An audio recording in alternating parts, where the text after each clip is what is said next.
menggali informasi sama menggali informasi.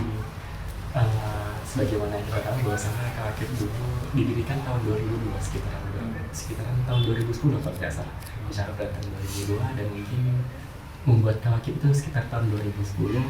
Dan kebetulan sebagai generasi yang sudah jauh jaraknya gitu, kami bersilaturahmi ke masyarakat, dan kami juga ingin mendapatkan wajangan berupa nasihat dari antum sekalian. Mungkin bisa diceritakan dulu Ustaz, kira-kira kedatangan antum pertama kali ke Mesir, Ustaz. Apakah ketika antum pertama kali datang ke Mesir itu langsung datang ke Bugis atau antum tinggal di luar Bugis kira-kira? Alhamdulillah, kalau kedatangan akhir kedatangan 2008, akhir 2008 Desember, 27 Desember 2008, dan alhamdulillah kita langsung diurus dan Depak Departemen Agama, langsung masuk bos dan ketemu dengan Al-Mukarram Al-Ustaz Syarafuddin. Langsung beliau, langsung belajar sama beliau. Ya.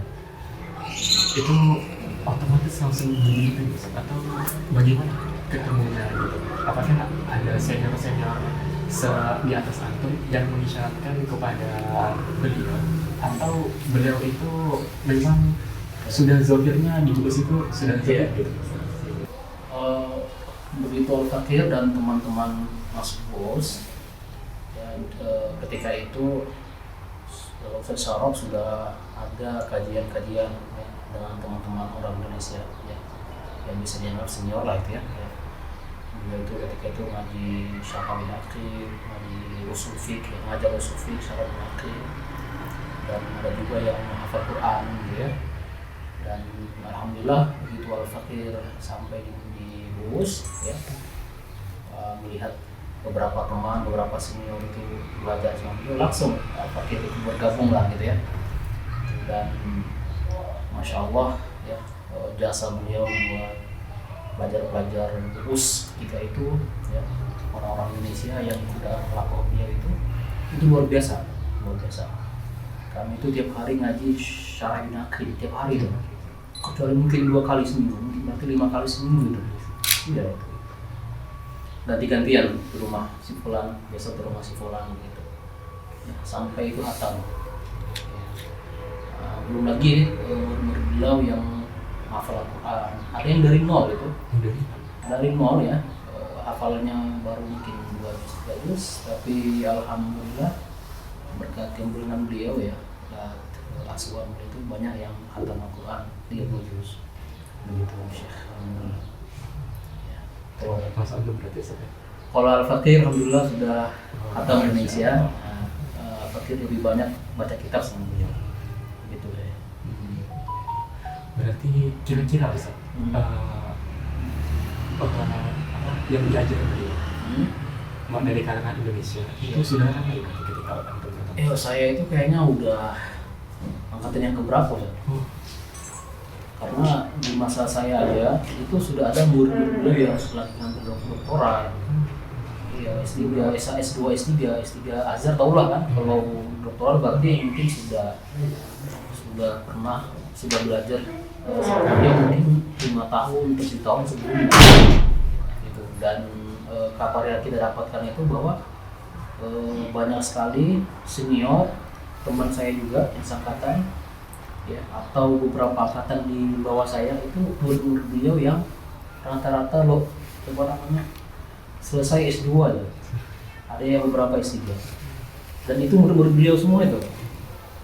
Yang saya kenal aja lebih dari 10 kayaknya. Itu yang saya kenal itu. Kami tahu sendiri kan bagaimana sulitnya menaklukkan S2 Al-Azhar kan.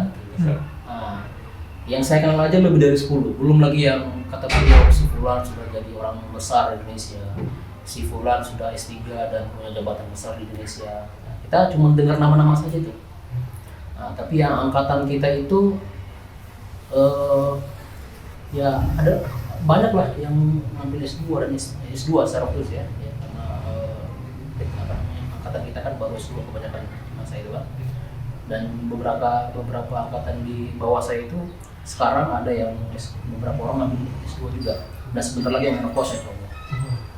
Jadi kalau bisa dihitung, wah banyak Ustaz. Banyak sekali. Iya. Mungkin bisa mencapai angka 20 itu. Mungkin yang S2 sini itu ya. Ada yang udah menjadi tokoh, ada yang mungkin masuk pesantren. Luar biasa ya. Ada jasa beliau. Ya, tidak bisa kita balas. Mungkin hanya Allah yang bisa membalas jasa beliau tadi. Maka antum ini beruntung nih, masih bisa belajar dari beliau ya. Masih bisa istifadah ya, belajar langsung dari beliau ya, tanpa dari metode beliau sendiri Ustaz, yang kira-kira itu membekas dalam diri antum Ustaz, kira-kira bagaimana Ustaz? Yang kita rasakan begini Ustaz, beliau itu nggak pernah berhenti belajar tuh, nggak pernah berhenti bikin halaqah. Begitu selesai langsung mulai halaqah yang lain gitu. Nggak ada faktor-faktor masa-masa jeda yang lama gitu, nggak ada. Kita pernah mengatakan usul fiqh, ilmu usul fiqh karena Abdul Wahab Khalaf itu ya, agak tipis ya. Itu hakam di bulan Ramadan kita katakan beliau. Jadi beliau itu semangatnya itu kalah dengan yang kita yang muda-muda ini kan. Dan ketika itu Al-Fakir beliau masih S3 gitu. Dalam artian apa? Dalam artian beliau sambil belajar sambil ngajar gitu. Ya, karena kalau nggak salah beliau doktoral sidang itu 2010 nggak salah. Ya, kami yang bergabung ketika itu di panitianya. Ya, maksudnya apa? Maksudnya berarti 2010 ke belakang itu beliau itu sambil belajar, sambil S2, sambil S3 di Azhar, sambil bimbing kita ini, adik-adik ini. Kayak gitu. Ya, jadi kalaulah mungkin ada seorang ustadz yang benar-benar layak diberikan penghargaan ya, baik itu dari Indonesia atau mungkin perwakilan kita di Kairo ini, beliau itu salah satunya yang paling berjasa. Berjasanya bukan setahun 2 tahun. Dari dulu Ustaz. Dan layak beliau itu diberikan penghargaan, dan penghargaan itu tidak sebanding dengan apa yang beliau berikan kepada kita ini. Bayangkan Ustaz, dulu itu belum ada rumah syariah, belum ada rumah usuluddin, belum ada talaki Syekh Husam yang sekarang banyak rumah-rumah ininya kan, belum ada Ustaz. Nah, kalau kita nggak bisa milik komunitas, maka sulit kita untuk iya. Nah, dengan beliau itu bikin halaqah itu kita secara nggak langsung ada komunitas kita, komunitas yang terus menerus semangat belajarnya itu nggak putus-putus. Sekarang mungkin ada rumah-rumah binaan kan, nah, kalau dulu belum ada, paling rumah-rumah keluargaan atau rumah-rumah mahasiswa yang ada seniornya di situ. Nah, itu mungkin salah satu juga berbeda ya. Ini mudah-mudahan ya pemirsa kalau mendengar ini ya, kalau dulu di 2008, 2009 itu rumah-rumah anak baru, mahasiswa baru, itu kalau kami lah dari Sumatera Utara ya, itu wajib ada satu senior yang bimbing kan, wajib ada satu senior, namanya kita istilahnya omdah. Omdah lafud lah ya, kalau besar kan ada omdah lafud lah kan. Omdah jadi itu ada untuk apa? Mengkontrol adik-adik ini. Begitu. Nah, kalau kita di BUUS, kita bukan dapat sekedar omdah lagi, kita dapat ustadz, kita dapat murabbi, Syekh Saraf, bukan sekedar omdah lagi. Itu yang kita rasakan di 2008 bawah itu seperti itu. Ya. Apakah itu menyeluruh di Masisi, wallahu alam, tapi di Sumatera Utara sendiri itu, ya, setiap mahasiswa baru datang, carikan rumah, ada satu orang itu yang dituakan biasanya, omdahnya itu ya, yang untuk anak-anak buat pergi nggak kuliah macam belajar nggak gitu kan ya. Dan alhamdulillah berkat ridho Allah dan ma'unah Allah kita dapat Syekh Saraf yang mengarahkan kita belajar di Azhar gitu kan. Nah, itu pengalaman yang tidak bisa dilupakan seumur hidup dan bersyukur sekali bisa langsung bertemu dengan beliau kan. Seperti itu. Untuk mengajar sendiri Ustaz, itu apakah beliau mengajar orang Indonesia saja atau orang luar ikut juga Ustaz? Iya. Kalau yang selama yang saya tahu Ustaz, beliau itu lebih dekat dengan orang Indonesia. Mungkin ada alasan-alasan beliau ya. Dulu pernah beliau katakan itu alasan beliau itu karena orang Indonesia ini termasuk yang mutafawikin, yang mujtahidin, yang bersungguh-sungguh. Maka beliau senang dengan orang bersungguh-sungguh itu. Dalam artian ketika kita bikin kajian mau ikutin sampai hatam gitu. Apakah mungkin beliau pernah punya pengalaman mengajar orang lain? Allah alam. Cuman kalau beliau ngasih doro sering, ngasih doro di buus untuk ada, saya pernah dengar sering. Tapi yang sifatnya kita mutawasid atau kitab-kitab yang lama, nah itu kebanyakan orang Indonesia ya. Kalau yang beliau ngisi di itu, bahkan beliau ngisi mutakol alami lugatul arabiyah itu beliau ngisi juga. Yang datang juga beberapa dokter Azhar, Syekh Fathi Abdul Rahman kayak gitu. Tapi kalau yang sifatnya lama, yang kitab-kitab yang lumayan untuk waktu yang lama, ya kita mutawatir lah, mungkin belum ada atau mungkin sedikit lebih tinggi kayak syarat yang itu sama orang Indonesia, banyak kita sama Indonesia. Bahkan beliau itu kan lancar bahasa Indonesia.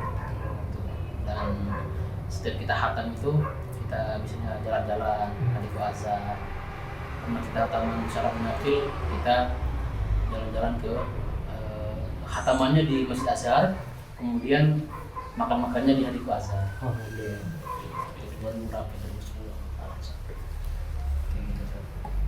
Untuk tadi Ustadz bilang bahwasannya Syekh Syaraf itu kan judulnya besar sekali ya Ustadz. Di samping beliau itu menulis risalah, di samping beliau mengajar juga, itu bagaimana cara beliau itu mendapat tambahan dalam belajarnya Ustaz? Seperti cara beliau itu membedakan antara beliau belajar dan beliau mengajar Ustaz. Mungkin antum sebagai orang yang pernah dekat dengan beliau di Bogor mungkin lebih tahu Ustaz. Beliau itu kemana-mana bawa buku ya, minimal bawa mata. Dan beliau salah satu, bahkan mungkin satu-satunya yang saya kenal paling banyak hafal matan. Mungkin ada beberapa syekh yang hafal matan dalam bidang tertentu kan, mungkin dalam bidang tertentu banyak hafal matan sampai mungkin makomah segala macam. Tapi Syekh Syaraf ini beda. Beliau hafal matan-matan karena yang beliau dulu Warobiyah yang saya tahu ya. Beliau hafal matan hadis, apakah Riyadhus Shalihin atau Umdatul Ahkam saya nggak paham. Antara itu buku marum ya. Iya. Beliau khatam qiraat, Syatibiyah, dan banyak mata-mata yang kita nggak tahu. Beliau hafal itu. Maka saya bisa bilang saya tidak mendapatkan tolib wafidin yang lebih banyak hafalannya dari beliau, yang lebih banyak hafal matanya dari beliau. Pengetahuan saya lah ya, beberapa tahun di sini. Kalau ada mungkin satu syekh hafal matan atau mutamakin di bidang tertentu, iya mungkin iya. Tapi kalau beliau ini lintas fun, karena hafal hadis banyak hadis juga, qiraat juga, matan-matan yang lain, beliau banyak hafal. Maka mungkin nggak berlebihan kalau saya sampaikan beliau itu orang wafidin yang saya kenal di Azhar, ya, selain mencapai doktor di bidang bahasa Arab, mampu menghafal banyak matan. Dan bukan di bidangnya saja, di bidang-bidang lain juga. Sebenarnya ada yang sempat. Maka beliau itu pernah cerita sama saya itu bahwa gara-gara beliau itu menghafal Syatibiyah, itu karena beliau melihat seorang perempuan menghafal Syatibiyah di bis katanya. Ini perempuan ini bisa hafal Syatibiyah itu sekitar 1115 bait ya. Oh ini hafal di bis, kayaknya dia udah banyak hafal ini gitu kan. Beliau langsung dari situ, momen itu beliau langsung hafal sampai hatam dan akhirnya beliau ngaji di Mu'tal di Sabi sampai hatam ininya, tatbiknya apa namanya, praktek qiraat samanya itu sampai hatam. Bermula dari mana itu? Melihat seorang perempuan hafal matan di bis itu. Kayak gitu. Ya, dan itu mungkin hak matan yang keberapa itu. kalau mengatakan alfiah udahlah, mengatakan yang lain itu sudah mungkin berapa tahun yang lalu sebelum itu udah hafal gitu. Dan maka ya itulah mungkin beliau itu tidak mau show up mungkin ya. Ya kalau mungkin mau show up, kalau bahasa kita yang bahasa kerennya kan mau terjun ke ini mungkin itu luar biasa gitu. Ya beliau mungkin hanya ngajar orang Indonesia saja, dan itu jadi anugerah juga buat kita kan, harusnya perhatian beliau ke kita lebih banyak gitu kan. Nah, jadi kita juga banyak sifatnya gitu. Kalau mungkin karena bukan Allah, pertolongan Allah dan dengan sukses Sarop, mungkin saya juga kita nggak sampai pada level ini gitu. Ya, nggak sampai level ini. Ya, karena arahan guru kita itu apalagi di awal-awal kita belajar itu penting sekali. Itu penting sekali. Ya, supaya kita tidak salah arah dalam belajar ini. Ya, seperti itu. Ya. Jadi memang beliau itu banyak baca juga. Ya, banyak baca. Saya dulu pernah setoran tesis di beliau bacakan, beliau perbaiki. Beliau itu sudah hampir menyelesaikan satu kitab dalam berbahasa Arab, apa namanya? Saya lupa namanya. Dan kitab itu memang apa namanya? Judulnya itu keren gitu. Saya lupa namanya. Ini sudah mau selesai nih katanya. Padahal beliau kelihatannya nyantai aja kan, tapi udah mau selesai, udah ada satu proyek yang mau selesai. Setelah beliau tuh S3 itu, ini proyek saya mau selesai nih. Kita lihat beliau nyantai aja kan, tapi udah satu proyek besar yang beliau keluarkan gitu kan, selain disertasi beliau gitu. Jadi memang Allah berikan kecintaan kepada ilmu kepada beliau ya, yang itu bisa belajar itu tidak mengeluh lagi gitu ya. Semangat itu nggak pudar meskipun banyak ngajar segala macam gitu Chef. Untuk ada nggak Ustaz kira-kira beliau itu, antum melihat beliau itu menyisihkan waktunya kira-kira untuk belajar di samping sibuknya anak yang beliau ini beliau kerjakan gitu kan? Apakah antum melihat bahwasannya ada waktu-waktu khusus kapan kira-kira beliau itu untuk mengajar atau untuk belajar sendiri di sela-sela mengajar? Iya. Pas kita di BUUS ya, ketika kita di BUUS itu saya lihat itu beliau itu paling lama keluar dari masjid. Itu belum ngaji, beroja amatan, kadang ada beberapa yang setor beliau. Jadi lama itu di masjid itu. Dari subuh nanti mungkin jam 7 baru keluar masjid gitu. Jadi itulah beliau salah satunya itu. Mungkin malam atau mungkin yang paling juga malam itu banyak belajar itu. Dan kalau hitungan kita lah gitu ya, nggak mungkin beliau sampai pada level itu kalau nggak banyak belajar, banyak ikhtiar. Dan kitab-kitab beliau itu saya pernah lihat itu lebih dari 10 kardus kayaknya. Ya, lebih tuh, kardus besar, ya kardus rokok yang besar itu. Iya, gitu. Ada beberapa beliau pernah bilang saya sudah kirim sebagiannya, ini tinggal sebagiannya. Tinggal sebagian tinggal ya lihat tuh. Iya, mungkin banyak lah. Gitu, kitab beliau banyak lah. Itu kan membuktikan itilak, murojaah. Ya, beliau itu ke kitab-kitab itu banyak. Begitu ya.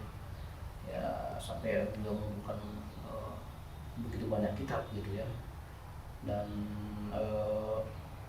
di situ kita bisa mengambil kesimpulan bahwa beliau itu belajar mungkin kita nggak tahu kapan gitu ya, tapi bahwa beliau itu pasti lah belajar gitu. Mungkin malam gitu kan, tapi habis subuh itu memang beliau itu banyak mengerjakan makan dan Al-Quran habis subuh biasanya. Jarang beliau itu pulang cepat itu nggak pernah, jarang tuh. Jadi kita kalau di masjid di bawah itu kelihatan beliau itu di samping kiri ya, agak kesampaian di samping beliau lama di situ biasanya. Nanti pulang-pulang langsung ke makan, ke apa namanya ya, ke makannya bus itu, tempat makan, ke ruang makan kan kayak gitu tuh. Berarti dulu banyak belajar, dan sering dulu kita lihat dulu itu sering juga di masa-masa 2009 sering ke maktabah ya, perpustakaannya Mida Mardas. Ada di Mardas perpustakaan tua, itu banyak cerita tua, beliau sering sana dulu. Gitu. Mungkin itu belum tahu juga ya. Itu banyak di sana teman-teman yang ngambil doktorat, ngambil magister, nulis di situ. Di Damardas, ya dekat gereja, ada gereja besar di Damardas. Damardas ini kan sebetulnya apa namanya halte-haltenya ini kan, halte metro bawah tanah, ya. Di situ dekat situ ada gereja, di sampingnya ada maktabah wakaf, ya. Di situ banyak kitab-kitab Turos. Ya, atau nanti mau lagi nulis bisa main-main di sana. Itu dekat, tadi bos dekat. Di situ sering beliau itu. Sudahlah, kitab beliau banyak. Rajin juga ke maktabah gitu. Beliau yang mengenalkan saya maktabah itu. Ayo kita ke maktabah gitu. Beliau yang mengenalkan saya itu. Kami ke sana dan di situ beliau baca sampai zuhur, nanti kami pulang. Kadang sampai asar kami pulang gitu. Dan di situ kitabnya ya bayangkanlah S2, S3 nyaman di situ berjam-jam. Berarti kan mudah kan? Padahal zaman sekarang sudah ada maktabah syamilah. Berarti apa? Berarti maktabah syamilah itu belum cukup. Kenapa orang sampai ke situ? Kalau udah cukup berarti di rumah kan misalnya. Banyak itu bahis-bahis ya. Yang riset S2, riset S3 nulis di situ. Foto-foto ada juga. Ada beberapa maktabah. Kitab-kitab yang mungkin jarang-jarang ditemukan di pasaran, di maktabah-maktabah ada di sana. Di toko-toko buku ada di sana. Ya sekelasnya Syekh Kulantum Mamduh yang pakar hadis yang di sini. Syekh Mamduh itu pernah di sana lama. Atau beberapa kibar-kibar lah, kibar-kibar di hadis ya, di orang hadis sering di sana dulu. Ya, ketika mereka masih muda, itu maklumat aja sih. Bahwa intinya bahwa beliau itu belajar itu apa namanya luar biasa lah. Gitu. Belajar itu bisa berjam-jam sehari. Gitu. Ya, tapi tidak merupakan olahraga. Iya. Nah, kami biasanya sore main olahraga di situ ya. Jam sore. Nah, sore itu sering main olahraga gitu. Ya itu. Itu saja. Sebagaimana yang kita tahu, Ustaz, bahwasanya beliau ini kan orang alim gitu ya. Iya. Pasti tidak luput dari amalan, Ustaz. Iya. Tidak luput dari amalan, dan beliau ini sebagaimana yang saya ketahui orangnya sangat tawadhu sekali. Maksudnya tidak pernah show up masalah amalan beliau itu apa. Betul. Dari pengalaman antum sendiri, Ustaz, kira-kira apa sih amalan beliau? Saya rasa ya beliau itu wirid utama beliau itu satu Quran.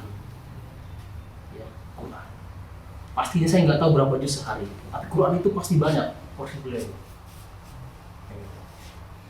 Ya. Kami itu dulu ketika setoran ke beliau itu dihitung salahnya berapa. Itu kami dulu pas Ramadan itu ya setoran ke beliau ya sekali setoran 1 juz gitu, beliau 1 juz. Ini menandakan beliau itu kita setoran aja sama beliau 1 juz kan, atau kadang disuruh sama teman beliau di samping kita setoran sama teman sampai kita ganti-gantian. Berarti beliau itu murojaah itu banyak gitu. Kayaknya 2 juz, 3 juz, 4 juz itu sehari bisa ya, karena sudah mukrim ya. Belum lagi matan-matan yang beliau bawa-bawa itu, dan ganti-ganti biasanya matan-matan itu, kadang matan hadis ya, kadang matan alfiyah, kadang syatibiyah. Matannya kayak gitu juga. Matannya matan besar. Iya, matan besar gitu. Riyadhus Shalihin itu berapa ribu itu San, itu beliau hafal itu gitu, dan matan-matan yang lain gitu ya. Jadi amal-amalan beliau itu selain wirid Al-Quran itu apa namanya matan-matan ini ya, hafizul mutun hazal funun ya.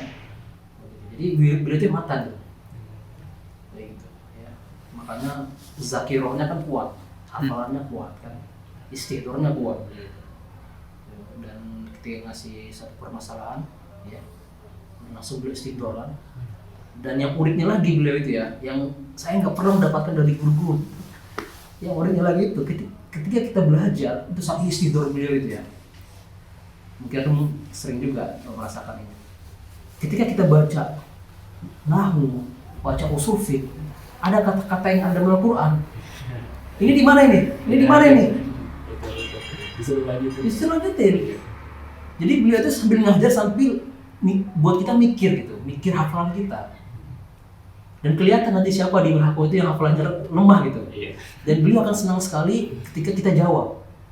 Ini Rio di mana ini? Fen, aina hadil kalimat fil Quran. Kita sebut satu, yujad akhor katanya. Ada lagi ya. Nah, itu membuat kita fokus ke pelajaran dan ya mau nggak mau kita harus lancarkan hafalan gitu. Itu kan menandakan apa? Menandakan zakirah beliau itu kencang, kuat. Kita kasih satu kata dalam Al-Quran, beliau itu bisa keluarkan semua dari surah apa itu. Disuruh ini, disuruh ini, disuruh ini. Gitu. Nah, itu pengalaman yang mungkin jarang kita, dan itu kebawa-bawa juga ke saya itu sebenarnya, ke murid saya kan. Tahu nggak ini gitu, tahu nggak ini di mana ini, gitu. Sambil ngetes anak-anak kan, gitu. Nah itu salah satu karakteristik beliau lah mungkin dalam mengajar itu, yang bikin kita itu mungkin salah satu biar kita fokus kali ya mungkin gitu ya. Iya, biar kita mikir gitu ya, biar nggak ngantuk ya. Kosong juga pikiran. Betul.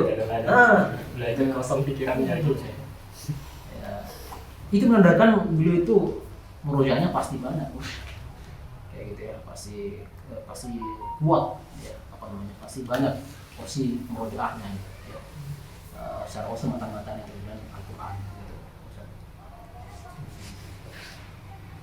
Berarti kalau beliau mengkhususkan waktu itu dari pagi terus kita habis subuh sampai mungkin sekitar jam 8 jam 9. Iya.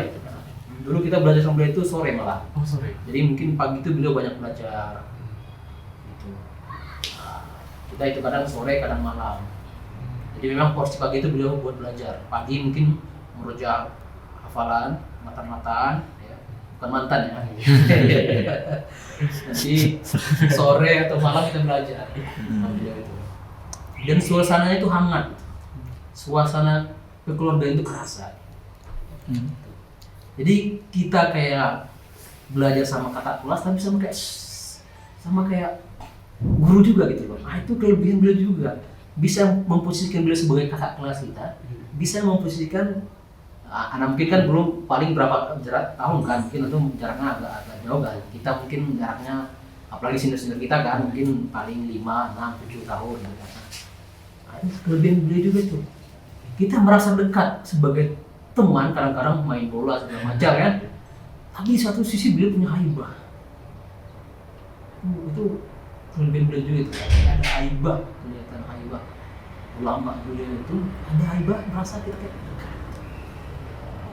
Jadi kita merasa dekat dan merasa segar di waktu yang sama. Nah itu sulit juga itu dicari di rumah saya itu. Imam Syadid betul atau terlalu menyatu dengan kita gitu kan. Nah itu beliau itu luar biasa. Kalau main bola susah di sliding ya. Kan gitu aja. Lama di sliding gitu. Beliau kalau nggak main bola maraton lari anak itu di sore-sore sering ketemu kita di sana. Bahkan ketika anak udah tinggal di sini, beliau di Musalas beberapa kali kita ketemu di dulu Suksayarot. Sebelum dibuat jadi jalan tol itu kan, jalan layang itu. Begitu. Untuk pembelajaran sendiri, pastinya beliau itu lebih agak condong ke masalah terus ya. Betul. Terus. Kemudian bagaimana sih Ustaz perhatian beliau terhadap kuliah sendiri Ustaz dan kepada orang yang diajarkannya? Iya, beliau itu ngetek Ustaz. Beliau itu nanya-nanya juga meskipun nggak mewajibkan, meskipun nggak terlalu keras maksudnya. Beliau tanya-tanya itu. Kamu mau belajar nggak? Kamu bagaimana hafalan kamu kuliah nggak? Gitu. Itu tanya-tanya juga. Gitu. Kalau kita terlihat terlalu santai, terlalu nggak fokus, pasti beliau marahin itu. Beliau bisa marah besar gitu. Iya, dipanggil satu orang gitu kan. Kamu apa maksud kamu gitu? Pokoknya kita nggak ikut dars beliau. Itu atau maunya kita ketahuan jarang kuliah kayak gitu ya, maka wajar ketika murid-murid beliau itu banyak yang berhasil itu atas asbab dari beliau kan, itu banyak sekali berhasil itu karena perhatian beliau itu kayak gitu ya. Kadang-kadang mukor kita yang nggak paham beliau jelaskan dan alhamdulillah lah, jadi dengan perantara beliau ya kita termotivasi belajar ya, dan termotivasi untuk terus ikut kuliah gitu kan. untuk meningkatkan kualitas. Lagi Ustaz Rubo kan, beliau kan luar biasa itu. Beliau itu salah satu yang patut kita contoh. Kalau di halakoh belajar sama beliau, halakoh dars sama beliau itu gak boleh pakai amian. Iya.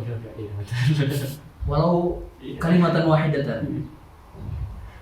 Saya belum lama sowan ke beliau, ya, setelah tesis, anak disuruh ngasih arahan ke beberapa santri ketika itu yang hafal Quran itu, anak masih pakai bahasa Arab, anak salah ngomong pakai bahasa Aminah, masa ya imam? Dia dulu kali tahaddas bil amiyah, langsung spontan gitu. Nah itu dari dulu memang ada dars-dars itu nggak boleh bahasa amiyah. Kita nanya beliau pakai bahasa Arab, meskipun beliau paham bahasanya tapi beliau ngajar bahasa Arab, kita nanya pakai bahasa Arab dan harus pakai fusha, kayak gitu. Nah itu apa, melatih kita. Dan alhamdulillah makanya saya kemarin itu pas setelah selesai munaposya kan, sebelum dikasih natijah hasil kemarin, saya itu langsung peluk beliau itu, langsung terima, karena saya merasa beberapa kali dipuji oleh munakish, bahasa Arabnya bagus katanya, lahjahnya bagus katanya, beberapa kali di tahdisan bin Ni'mah maksudnya, tahdisan bin Ni'mah. Saya langsung ingat beliau itu, makanya saya beliau langsung peluk. Gitu. Jadi kita di munaposya itu bukan, mohon maaf ya, Messi, Aywa, masih doktora, bukan begitu saja. Jadi ada kayak tafa'ul gitu, tajawub dari kita gitu kan, aktif kita gitu. Terima kasih. Iya, gitu. Itu kan berarti apa? Bukan dipelajari sehari 2 hari itu, proses kan. Dan saya pun nggak nyangka bisa seperti itu kan. Nggak nyangka saya itu mungkin tiba-tiba gitu. Dari mana itu? Dari arahan beliau dulu lah. Jangan ngomong pakai bahasa Amia, ngomong pakai bahasa Arab. Kalau bisa banyak bergaul dengan orang-orang non-Arab, non-Indonesia banyak. Jangan orang-orang Melayu, orang-orang Nusantara gitu. Kan dari beliau lah gerakannya itu. Ya, dari dulu meskipun anak nggak lama di ini ya, kan Kuakib baru disuruh kan, meskipun nggak terlalu lama. Nah di Kuakib itu ada debat dulu, debat bahasa Arab namanya Itijaul Mu'akis. Nah, Itijaul Mu'akis itu ada program stasiun televisi Qatar atau Kuwait kalau salah. Kita buat juga versinya Kuakib. Nah itu ada di sana debat bahasa Arab. Ada ngasih muhadoro, ya kita suruh nulis pakai bahasa Arab dan menyampaikan berbahasa Arab, presentasi pakai bahasa Arab. Itu semua kita lakuin Ustaz. Itu mungkin yang makanya saya nangis saya kemarin. Saya peluk beliau itu. Ini kok saya mau bilang sebetulnya, saya nggak bakal sampai ke sini dokter kecuali BBA dulu. Kayak gitu. Ya. Dan itu menjadi habit kita, kebiasaan kita kan, alhamdulillah kan terbawa-bawa kan.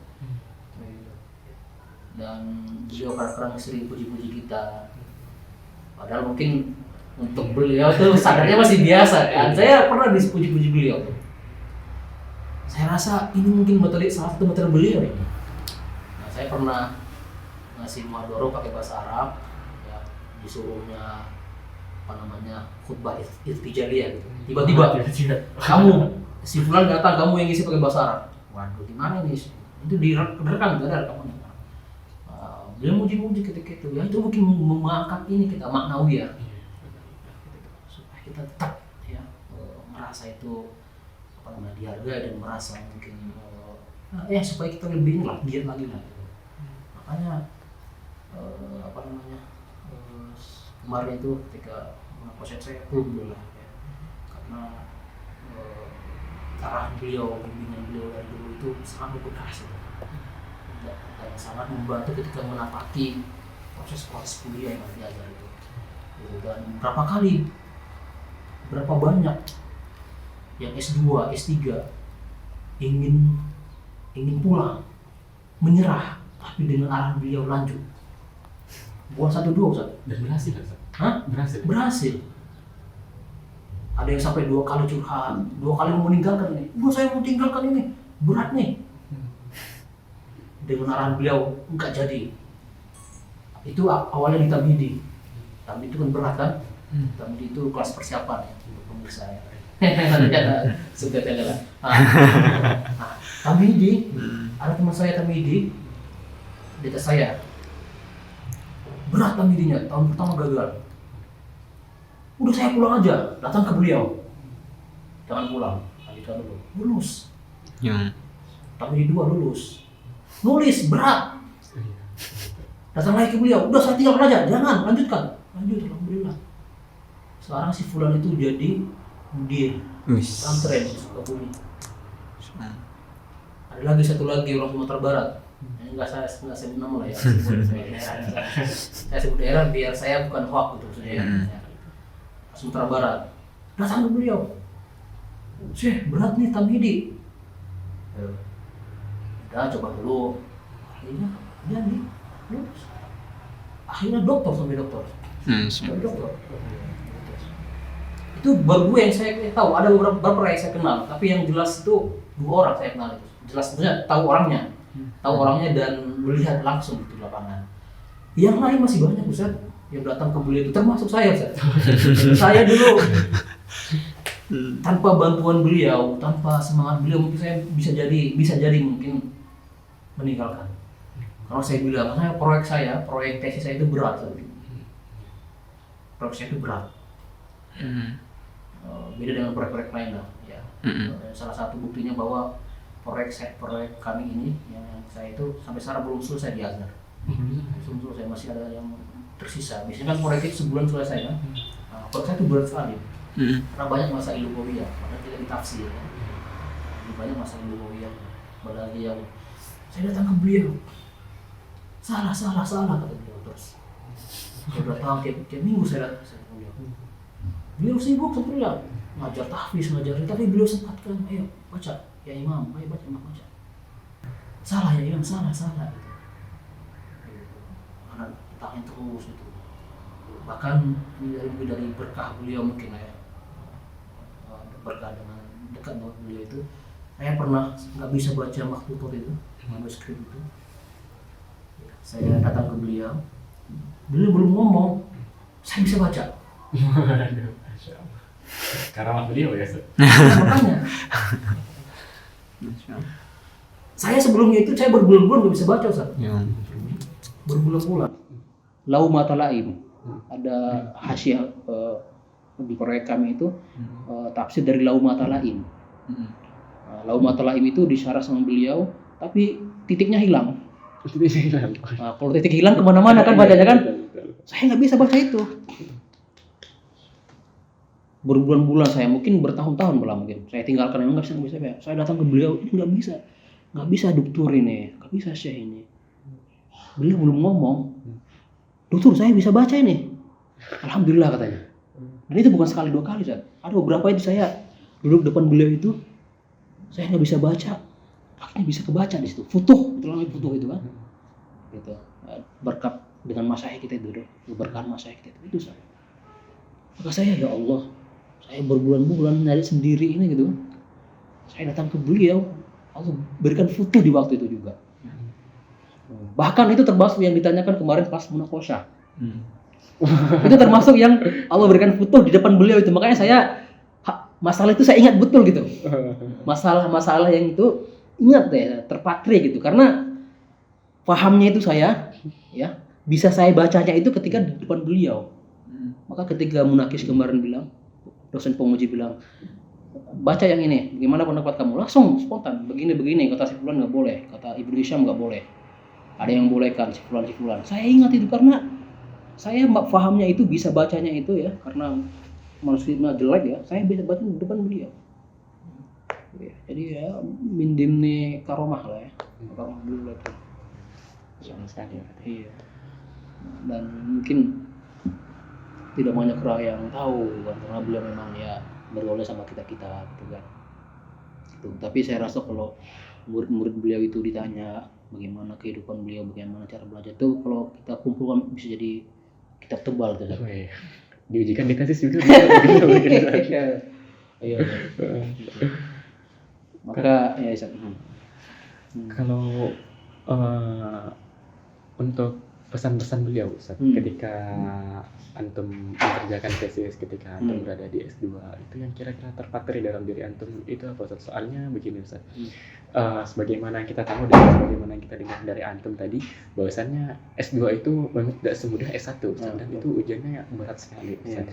Dan mungkin untuk Baraatul Istihlal untuk yang mungkin kami yang belum seberapa dengan antum ini Ustaz, mungkin bisa diceritakan Ustaz kira-kira susahnya itu apa sih, kemudian peran beliau itu bagaimana sih, kemudian cara apa sih asarnya bagi kita gitu. Ya kalau pengalaman saya Ustaz ya, pengalaman saya di awal-awal menulis tesis itu kan berat sekali ya. Atau mungkin Tamidi dulu ya, Tamidi itu beliau bilang harus S2, kamu harus dirasat ya. Beliau kasih motivasi terus kan. Dan ketika kita najah, beliau kasih selamat gitu kan. Ketika kita nggak najah di Tamidi, gagal, beliau semangati, coba lagi bisa insyaallah. Gitu. Singkat cerita, kita banyak yang lulus Tamidi. Ketika mulai menulis, kita nggak tahu juga Ustaz, buku-buku referensi. Ya beliau bilang cari di kitab ini maknanya. Jadi itu membuka wawasan kita. Gitu, cari di kitab ini. Bahkan kadang-kadang kalau sulit carinya, beliau ikut nyari di internet atau di laptop beliau. Itu pengalaman saya soalnya. Mungkin pengalaman guru-guru asatidz saya mungkin ya mirip atau mungkin hampir sama gitu. Ya, jadi beliau itu ikut andil gitu loh. Iya, ikut bantu kita nyari referensi. Bahkan saya itu pernah nyari referensi itu yang nggak dapat ya. Dan beliau cari-cari dapat manuskrip. Salah satu referensi itu manuskrip. Beliau dapat itu. Beliau langsung kirim ya, ini Imam. Gitu. Nah, jadi memang beliau itu membuka wawasan kita gitu ya. Membuka wawasan kita itu membuka pintu-pintu yang kita mungkin belum tahu gitu. Cara nyari referensi seperti apa gitu kan. Cara ngambil maroji itu dari mana yang paling bagus. Nah, itu beliau ya tanpa sungkan-sungkan ya, tanpa ini beliau kasih ke kita. Ya, bahkan beliau itu sebetulnya sibuk sebetulnya ya, tapi beliau dengan menyempatkan dirinya, datanglah hari ini gitu kan. Nah, itu kan sesuatu yang nggak bisa didapatkan mungkin dari orang-orang asatidz mungkin yang inilah yang mungkin punya kesibukan kan mungkin ya. Ya, tapi beliau tetap al-si'ur kata orang Arab kan ya, dengan beliau menerima kita gitu ya. Dan saya tadi mengatakan sesuatu itu apa ya, saya lupa ya. Intinya beliau menerima kita ya dan berusaha membantu kita. Nah, kedekatan kita ke musyrik ya, kedekatan kita ke pembimbing, dosen pembimbing ya kalau di sini, dosen pembimbing kita itu kan nggak bisa setiap minggu juga kadang-kadang kan. Iya. Mau istilahnya istifsar ya, mau nanya sesuatu yang remeh-temeh kan malu juga kita kan. Masa kayak gini kamu magister gitu kan? Ya itulah kita nanya ke Sasarop gitu. Ya jadi kalau mungkin dikit-dikit ya, sedikit-sedikit kita nanya dokter gitu ya. Dokter saya nggak paham ini. Pasti dia bilang kita, bahas ya nih. Anta bahas ya beli paling gitu kan? Kamu itu peneliti, kamu itu tolib magister gitu. Paling gitu mungkin kan. Nah, kalau beliau kan kita lebih dekat. Dokter saya nggak tahu ini, Syekh. Kalau saya dibantu gitu. Ya, beliau kasih kuncinya. Coba kamu cari di sini. Coba atum di kitab Rodin al-Istarbazi mungkin kan. Coba di Al-Insaf fi Masail Khilaf gitu kan. Ya, kita carilah di sana kan. Ya, tanpa arahan beliau kan kita nggak ini kan, nggak bisa. Kalau kita cari di internet, internet mungkin yang tulis itu yang mau ayat dulu. Kullu man habba wa dabba katanya kan. Setiap orang menulis di situ kan, nggak tahu mana yang benar mana yang iya. Tapi kalau kita boleh ngarahkan kitab ini, itulah. Ketika kita tahu di kitab itu ada, kita nggak bakalan nyari kemana-mana lagi kan. Fokus di situ kitab itu. Tapi kalau kita nggak tahu, saat kita cari di internet, wah itu bisa lari ke kitab-kitab Syiah, lari ke kitab mana? Betul. Lari ke kitab-kitab yang kita nggak tahu itu mu'tabar indal azahirah gitu kan. Nah, tapi dengan beliau sampaikan ini gitu. Bahkan mungkin dalam satu fund sama-sama alim ada yang lebih dahulukan kan. Betul. Bisa jadi kan. Ketika beliau sampaikan ambil yang ini aja. Ini semasa ini alim ini semasa, tapi dalam masalah ini antum ambil si fulan. Nah, itu kan arahan yang luar biasa. Kayak gitu. Ya.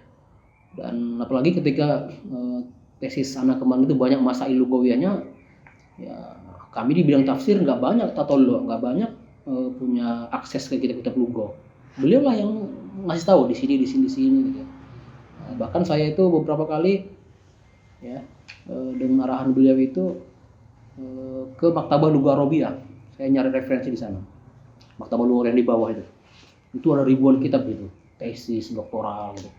Karena kitab-kitab itu sebagian besar itu nggak dicetak kan. Enggak Dicetak. Gitu. Ya, dengan arahan beliau saya ke sana. Alhamdulillah dapat. Ya, beberapa teman saya yang satu proyek nggak tahu itu siapa, nggak tahu itu kalam siapa. Alhamdulillah dengan arahan beliau itu saya tahu itu kalam siapa. Gitu. Karena nggak dicetak sama sekali. Kayak Hasyiatu Sa'did At-Taftazani Al-Kasyaf itu belum dicetak, Ustaz. Tapi itu risalah doktoral tahun 70-an 80-an. Itu kalau dicetak itu hebat itu. Yang pertama satu kasyaf. Tidak ada yang melakukan kasyaf. Yang kedua mau muhakiknya siapa? Taftazani. Itu kalau dicetak Ustaz pasti banyak laku itu. Kayak gitu. Nah itu belum dicetak Ustaz. Yang dicetak masalah Said yang Syarif ini, Al-Jurjani itu kayak yang dicetak. Tapi yang Sa'duddin Taftazani itu ada di Kuliah Lugha. Kebetulan itu ada di proyek saya. Saya mau nggak mau ke situ Ustaz. Iya. Saya buka tuh. Berdebu-debu ya. Iya tahun 80 ya. 80-an Ustaz. Kalau bukan arahan beliau saya nggak tahu. Kayak gitu. Nah, alhamdulillah saya cek kitabnya benar ada di situ gitu ya. Dan itu nggak belum ada dicetak sama sekali itu. Masih manuskrip. Masih manuskrip itu. Kalau kita mau baca manuskrip tahu sendiri lah kan. Mau nggak tahu kita halaman berapa gitu kan. Sulit sekali itu kalau manuskrip. Itu. Tapi dengan arahan beliau itu kita tahu di sini tepatnya gitu. Beliau bilang ada di sini. Saya pernah dengar, saya pernah lihat, saya pernah mendengar gitu kan. Nah, beliau kan tahu lah gitu. Beliau di Kuliah Lugha kan. Ya, saya alhamdulillah kesana dapat alhamdulillah. Ya makanya beliau itu memberikan bantuan maknawiyah ya, semangat. Begitu juga bantuan yang real gitu. Dari mahoji apa segala macam kan beliau bantu kita. Dan itu sangat penting buat yang kita yang bahis ini, yang lagi S2 S3 itu penting kan. Ya karena tidak semua permasalahan bisa kita tanyakan ke musyrik itu. Betul. Apalagi untuk kita yang sibuk kan. Itu maka dengan adanya beliau itu kita sangat terbantu sekali itu kan. Seperti itu kan.